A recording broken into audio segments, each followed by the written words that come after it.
going to focus on the similarities because I think there's a lot more there than we acknowledge. What we see is that people make decisions in their day-to-day lives. They make decisions in the supermarket, so your consumer marketing decisions, but we also make decisions in the ballot box. We make decisions of who we're going to give money to.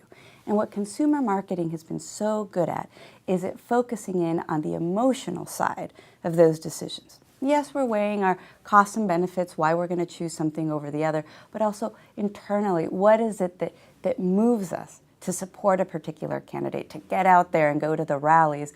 What is it emotionally that drives us?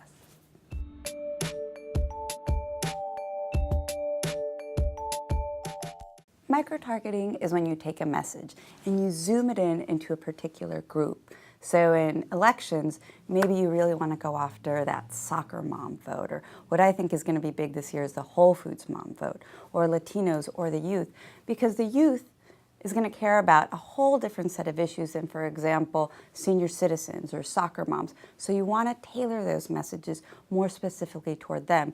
But the key to micro-targeting is that you don't make another group feel neglected.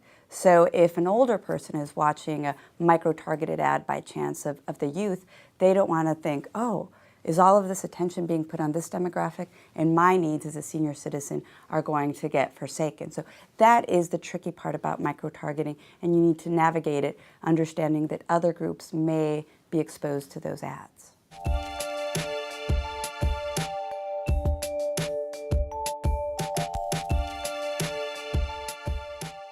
Oh, it's going to be a fun year for political ads. Every year, the ad makers get more creative, a little bit edgier, and we're going to see a lot of that in this campaign season.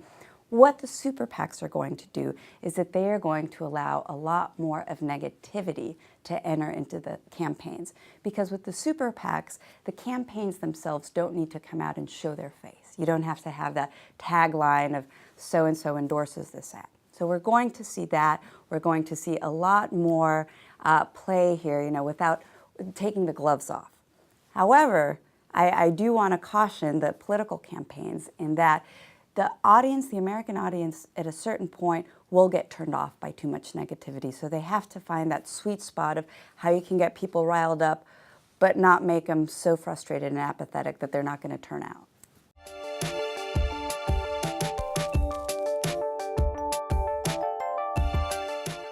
Both the Republican and the Democratic camps are going to try their hardest to stay away from it, however, for different reasons. On the Democratic side, we know that President Obama had promised comprehensive immigration reform within his first year of the administration. He wasn't able to deliver, so he's going to try to skirt around that issue to not dredge up the fact that he did not make good on his promise. On the Republican side, we know that the Republican base does not want to see a more open immigration policy. And as a result, the Republican side is going to steer clear of that because they don't want to deal with immigration, and at the same time, they don't want to put off potential moderates or independents that might want to see a more open immigration policy.